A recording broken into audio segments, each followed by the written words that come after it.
The glass shattered against the floor at 9:47 p.m. not by accident. Elena dropped it on purpose, because she'd just seen the reflection in the mirror behind the bar. 3 men, wrong posture, wrong eyes, and they were here for her. She had 60 seconds, maybe less. For 5 years, the people of Miller's Creek knew her as the quiet woman who poured their drinks and remembered their names. They had no idea who she really was. They couldn't imagine what she'd done, and they would never believe that the deadliest person in their small town had been standing behind that bar every single night, hiding in plain sight. The truth was about to destroy everything. Miller's Creek, Montana. Population 4,947. The kind of town where everyone knows everyone, where secrets don't last long, where nothing interesting ever happens. The copper kettle sat on Main Street like it had been there forever. 40 years of cigarette smoke, spilled beer, and broken hearts soaked into its wooden floors. The neon sign flickered the same way it had for decades.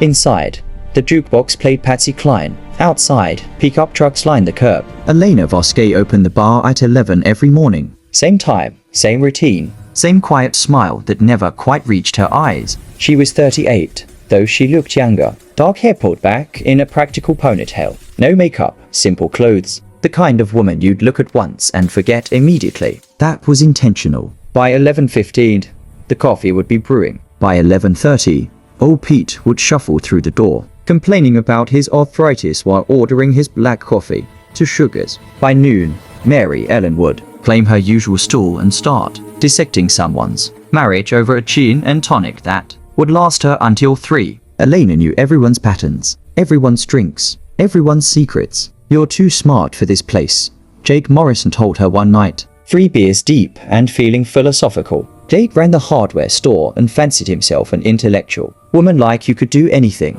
Why waste your life here?" Elena smiled that careful smile. "Maybe I like the quiet." What she didn't say, quiet was the point. Invisible was the goal. Forgettable was survival. The regulars loved to speculate about her, of course. In a town where everybody's grandmother knew everybody else's grandmother, Elena's lack of history made her fascinating. Betty Hawkins, who ran the post office and the gossip network with equal efficiency, had her theory. Bad marriage, maybe abuse. Look at how she flinches when men raise their voices. She's running from something. Others disagreed. Witness protection, maybe. Or she'd inherited money and just liked bartending. Or she was writing a novel about them all.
Maybe she's a spy, Randy Phillips joked one night, drunk enough to think he was hilarious. International woman of mystery, hiding in our boring little town. Everyone laughed. Elena was polishing glasses behind the bar. She looked up, made eye contact with Randy, smiled that smile. The joke was funny because it was absurd. This tired-looking woman with her quiet voice and gentle manner, a spy?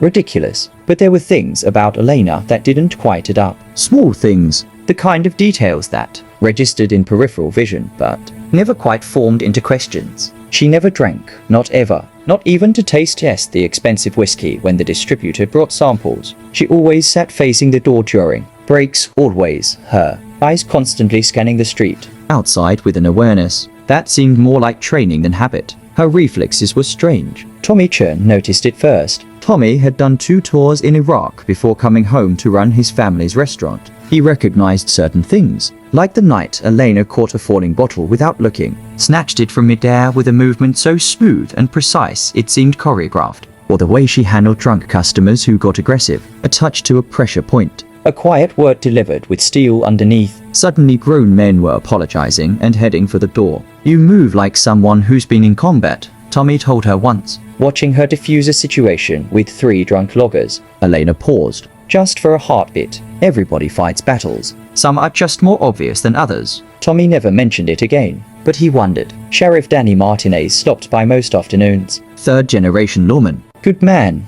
Limited imagination. You picked a safe place to land, he'd tell Elena while stirring sugar into his coffee. Nothing ever happens here. Worst we get is drunk drivers and domestic disputes. Nothing a stern look can't handle. Elena would not politely let him talk, let him believe, because what Danny couldn't comprehend was that danger might be sitting right in front of him, that the woman pouring his coffee had hands trained for very different work, that the quiet bartender had skills that would terrify him if he ever understood. In the back room of the copper kettle, behind cases of beer and boxes of pretzels, Elena kept a small office, just for inventory and paperwork.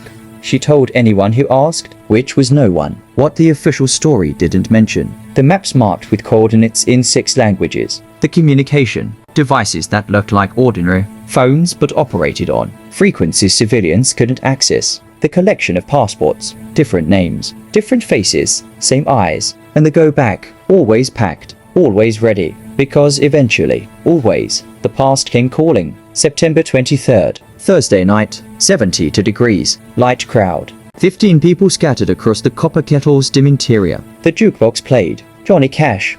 Elena moved behind the bar with her usual efficiency, pouring drinks, wiping surfaces, listening to conversations with half her attention. At 9:43, the street outside went silent. Not quiet, silent. A silence that felt deliberate, wrong. Elena's hands stilled. Her body language shifted, something more centered, more ready, like a predator catching a scent. The regulars didn't notice. They were lost in their drinks and their stories. They had no idea that their comfortable little world was 4 minutes away from detonating. At 9:46, Elena saw them in the mirror. 3 men entering through the back door, moving wrong, looking wrong, their eyes scanning the room with tactical precision. They weren't customers. At 9:47, she dropped the glass, drew every eye in the room to the sound of shattering crystal, used those 2 seconds to map exit routes, count threats, calculate odds, and that's when the front door exploded inward. FBI, federal agents, everyone on the ground now. Black-clad figures poured through the destroyed entrance, body armor, helmets, rifles with red laser sights painting the walls like deadly fireflies. 8 agents. No, 10. Coordinated, professional, overwhelming force. The regular screamed, "Duck for cover." Old Pete dropped his coffee. Mary Ellen pressed herself against the wall, hands over her face. Someone was crying. Someone else was praying. But Elena didn't move. She slowly placed the towel on the bar, raised her hands to shoulder height, palms open, not threatening, and waited with the calm of someone who'd always known this moment would come. Target acquired, the lead agent announced, his weapon trained on Elena with absolute steadiness. Subject is compliant. The words hit the locals like a punch. Target. Subject. This was Elena, their Elena.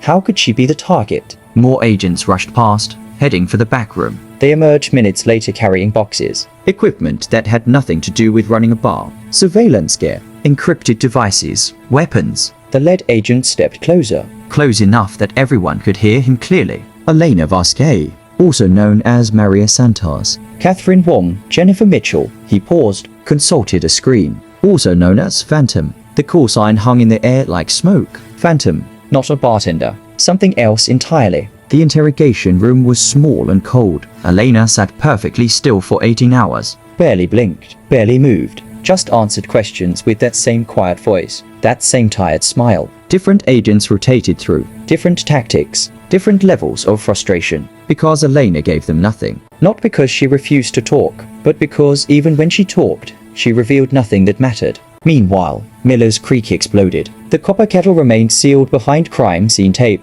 but that didn't stop people from gathering outside, staring at the building like it might whisper its secrets. News vans arrived. Reporters shouted questions. Betty Hawkins appointed herself spokesperson. We all knew something was different about her, Betty told CNN. Rewriting history in real time. She had this way of watching everything, like she was cataloging us. We just didn't know why. The official story came out in pieces, carefully measured, heavily redacted. Elena Vasquez was an alias, one of several. The woman they knew had spent 12 years running deep cover operations around the world, places they'd never heard of, situations they couldn't imagine, threats that would give them nightmares. Phantom, that's what they called her, because she could become anyone, disappear into any community, extract information that traditional intelligence gathering couldn't touch. Her assignment in Miller's Creek was supposed to be retirement, a safe house, a place to decompress after years of work that left scars no one could see. But something changed. Communications were intercepted. Her location was compromised.